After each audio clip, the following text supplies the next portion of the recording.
வணக்கம் friends, welcome to Ramani kitchen. சாஃப்டான உப்பு உருண்டை எப்படி செய்யறதுன்றத பற்றி வாங்க பார்க்கலாம். 2 கப்பு அரிசி எடுத்திருக்கேன். 1 கப்பு புழுங்கல் அரிசி, 1 கப்பு பச்சரிசி. இதை நல்லா வாஷ் பண்ணிவிட்டு ஒரு 3 ஹவர்ஸ்க்கு நான் இதை ஊற வச்சுருக்கேன். இதை அப்படியே மிக்சி ஜாரில் போட்டு ஒரு ரவை பதத்துக்கு அரைச்சி எடுத்துக்கலாம். இது மாதிரி ரவை மாதிரி நாம் அரைச்சி எடுத்துக்கணும். இப்போ இதை எப்படி செய்யறதுன்னு பார்க்கலாம்.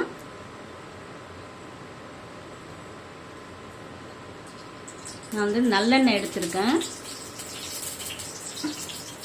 நல்லெண்ணெய் ஊற்றிட்டு கொஞ்சம் கடுகு போட்டுக்கோங்க. கடுகு நல்லா பொரியட்டும்.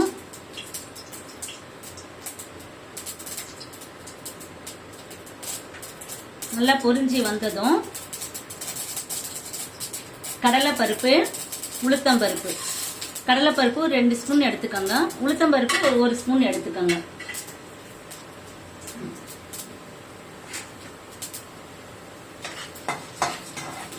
இதோட நான் பச்சை மிளகாயும் வரமிளகாயும் எடுத்து வச்சிருக்கேன். இதை பச்சை மிளகாய் நல்லா கொஞ்சம் ஒரு 3 பச்சை மிளகாய் நான் கட் பண்ணி போட்டிருக்கேன். இதில் நல்லா கொஞ்சம் அப்படி காரம் தேவைன்னு சொன்னால் நீங்கள் இன்னும் கூட கொஞ்சம் சேர்த்து பண்ணுங்க. இது கொஞ்சம் நல்லா ப்ரௌனாக வரட்டும். கொஞ்சம் ப்ரௌனாக வந்ததுக்கப்புறம் நான் தேங்காய் பொடியை கட் பண்ணி வச்சுருக்கேன். அதை சேர்த்துக்கோங்க. இது சும்மா கொஞ்சம் ஒரு லைட்டாக வதங்கினா போதும். அவ்வளோதாங்க.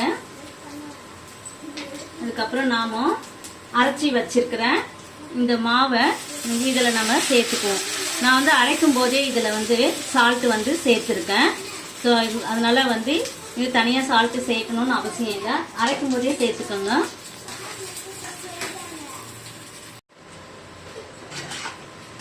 இது மாதிரி லோ ஃப்ளேமில் வச்சுடுங்க. நல்லா கலரிக்கிட்டே இருந்தோம்னா ஓரளவு கொஞ்சம் கட்டியாக வந்துடும். ஸோ அதனால் மாவு அரைக்கும் போதே தண்ணியாக இருக்குதேன்னு நம்ம டென்ஷன் ஆக வேண்டாம். ஸோ இதே மாதிரியே கலரி விட்டுக்கிட்டே இருந்தால் அது அப்படியே கட்டியாக ஆயிடும்.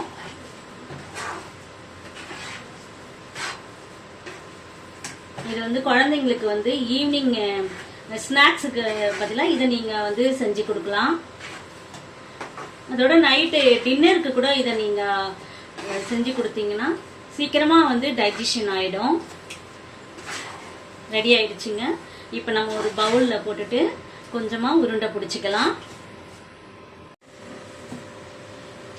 இப்போ இது நல்லா ஆறி இருக்கு. ஸோ ஆறுனதும் நாம் இதை கொஞ்சமாக எடுத்து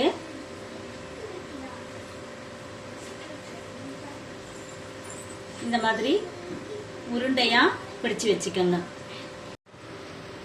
இப்போ இது வதக்கினதுனால இதுலயே நல்லா வெந்திருக்கு. எங்க பிள்ளைங்க இதை அப்படியே கொடுத்தா கூட இதை மாவை அப்படியே சாப்பிடுவாங்க. சாப்பிட்டு பாருங்க.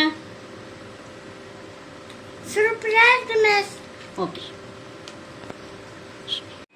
இந்த மாதிரி உருண்டைகளா பிடிச்சு வச்சுக்கோங்க. இது மாதிரி ஒரு இட்லி பாத்திரத்துல நான் அந்த தட்டுல எண்ணெய் தடவிட்டு இது மாதிரி இதில் தட்டில் வச்சுடுங்க. இப்போ எல்லா உருண்டைகளும் இதில் வச்சாச்சு. இதில் ஒரு மூடி போட்டு நல்லா மூடிடுங்க. ஒரு 10 நிமிஷம் வெந்தால் போதும். அதுக்கப்புறம் எடுக்கலாம். 10 மினிட்ஸ் ஆயிடுச்சு. ஓப்பன் பண்ணி பார்ப்போம். வாவ், நல்லா வெந்திருக்கு. நல்லா வெந்திருக்கு. இது ஒரு பிளேட்டுக்கு ட்ரான்ஸ்ஃபர் பண்ணிக்கோங்க. சூப்பரான சாஃப்டான உப்பு உருண்டை ரெடி ஆயிடுச்சு. நீங்களும் இதே மாதிரி செய்து பாருங்க. பிடித்திருந்தா லைக் பண்ணுங்க, ஷேர் பண்ணுங்க, மறக்காம சப்ஸ்கிரைப் பண்ணிடுங்க.